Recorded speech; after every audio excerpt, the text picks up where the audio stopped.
ഇന്ന് നമുക്ക് നല്ല തേങ്ങാപ്പാലിൽ വറ്റിച്ചെടുത്ത കരിമീൻ മപ്പാസിൻ്റെ റെസിപ്പി കാണാം.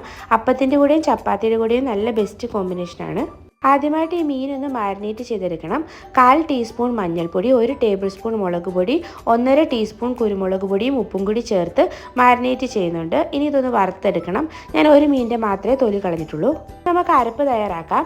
ഒരു 8 വെളുത്തുള്ളി, 3/4 സവാള, 1/4 ടീസ്പൂൺ മഞ്ഞൾപ്പൊടി, 1.5 ടീസ്പൂൺ മുളക് പൊടി, 2 ടീസ്പൂൺ മല്ലിപ്പൊടി, 1/4 ടീസ്പൂൺ ഉലുവാപ്പൊടിയാണ് ചേർക്കുന്നത്. ഇനി മീൻ വറുത്ത പാനിലേക്ക് 2 പച്ചമുളക്, ഒരു ചെറിയ കഷ്ണം ഇഞ്ചി, 3 വെളുത്തുള്ളിയും ഒരു പകുതി സവാളയും കൂടെ വഴറ്റിയെടുത്തതിന് ശേഷം ഈ അരപ്പ് ചേർത്ത് കൊടുക്കാം. ആവശ്യത്തിന് ഉപ്പ് ചേർത്ത് കൊടുക്കാം. ഇനി ഒരു തക്കാളിക്കാണ് ചേർക്കുന്നത്. ആവശ്യത്തിന് കറിവേപ്പിലയും കൂടെ. നല്ലതായിട്ട് വെന്ത് വരുമ്പോഴത്തേക്ക് നമ്മൾ 1.5 ടീസ്പൂൺ കുരുമുളക് പൊടിയും കൂടി ചേർക്കുന്നുണ്ട്.